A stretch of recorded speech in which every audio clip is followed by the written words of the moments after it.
চাঁপাইনবাবগঞ্জ জেলার ছোট সোনা মসজিদের খুবই কাছেই এই খুনিয়াদিঘি মসজিদটি অবস্থিত। স্থানীয়ভাবে এটিকে চামচিকা মসজিদ এবং রাজবিবি মসজিদ নামেও বলা হয়ে থাকে। খুনিয়াদিঘি মসজিদ বাংলাদেশের একটি ঐতিহাসিক স্থাপত্য। এটি আনুমানিক 1500 শতকে নির্মিত হয়েছিল। ধারণা করা হয় 1480 খ্রিস্টাব্দে কোনো এক রাজবিবি মসজিদটি নির্মাণ করেছিলেন। মসজিদটি দেখতে প্রায় মালদার চামকাঠি মসজিদের মতোই।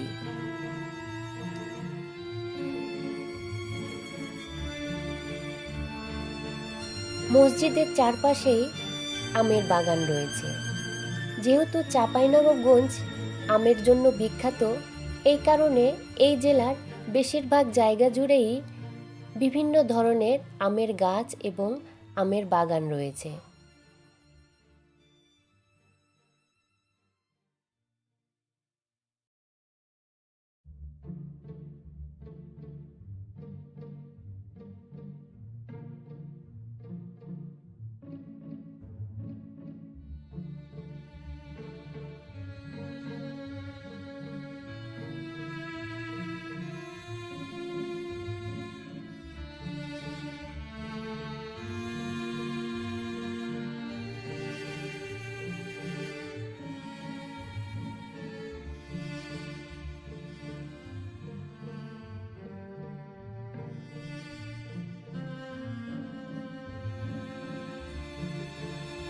এই মসজিদের পাশে বিশাল এক দিঘি রয়েছে, যার নাম খুনিয়া দিঘি নামে পরিচিত।